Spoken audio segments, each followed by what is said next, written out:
जहां आदरणीय उपस्थित प्रोफेसरगण एवं निर्णायक मंडली तथा मेरे प्यारे साथियों, मैं आज इस टॉपिक पर बात करने आया हूं जो एक काफी महत्वपूर्ण टॉपिक है। वो टॉपिक है मानवाधिकार की सार्वभौम घोषणा। मानवाधिकार दिवस हर 10 दिसंबर को मनाया जाता है।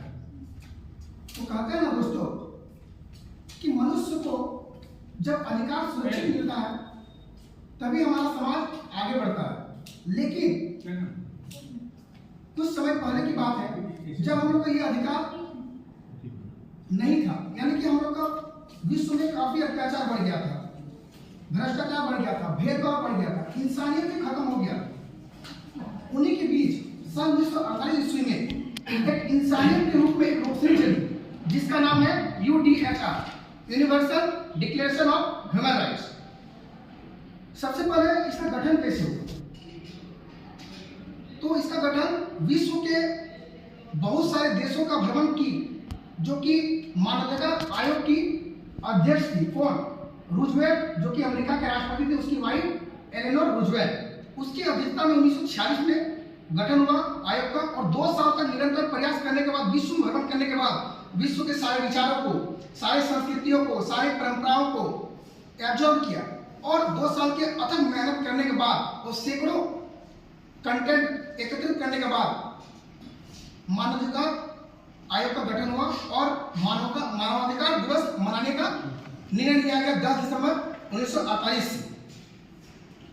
तो सबसे पहले जानते हैं कि मानवाधिकार क्या है, व्हाट इज UDHR।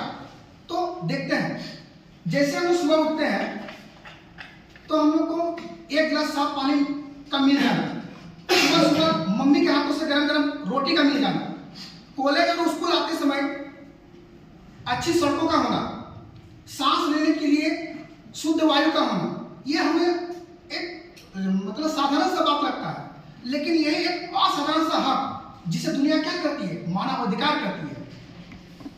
मानवाधिकार आयोग के गठन होने के बाद जिस UN महासभा ने 58 देशों में से 48 देशों ने जो समर्थन किया था, उसमें से 30 मूल अधिकारों को घोषणा किया गया था। उस मूल अधिकारों में से कुछ मूल अधिकार के बारे में मैं आप लोगों के सामने चर्चा करने वाला हूं, तो थोड़ा सा ध्यान से सुनिएगा। पहला है जीवन और सुरक्षा। आज के टाइम में कौन सुरक्षा नहीं रहना चाहता?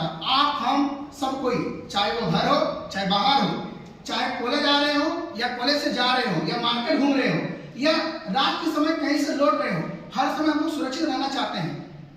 और यही सुरक्षित जो हमें महसूस होता है ना, वो कहां से मिलता है? ये हम लोग का जन्मसिद्ध अधिकार है कि सुरक्षित मिलेगा, लेकिन इसको औपचारिक रूप से कहां से मिला? UDHR से, universal declaration of human rights से मिला। दूसरा, शिक्षा।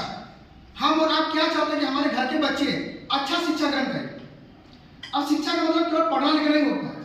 शिक्षा का मतलब यही होता है कि आदमी का, व्यक्ति का जो आत्मनिर्भर कैसे बनता है, उसका वो मतलब इंसान किस तरह से सक्षम होता है, इंसान किस तरह से जागरूक होता है, उसके बारे में बतलाने का काम किया। और UDHR में शिक्षा को जोड़ने का मकसद यही था कि कोई भी व्यक्ति या कोई भी इंसान मतलब केवल गरीबी के लिए और मतलब बुनियादी मतलब भेदभाव की हिंसा के कारण अच्छा से मतलब शिक्षा ग्रहण ना कर सके, यानी कि शिक्षा से वंचित रह जाए, इसीलिए इसको UDHR में जोड़ा गया। तीसरा, खाना और पानी। आज के जमाने में कौन खाना और पानी अच्छा नहीं चाहता? सब कोई चाहता है। 1 मिनट हो गया। तो खाना और पीना कौन नहीं चाहता है? यदि यही पानी की किल्लत हो जाए या भोजन महंगा हो जाए, तब हम लोग का मूल अधिकार का पता चलता है।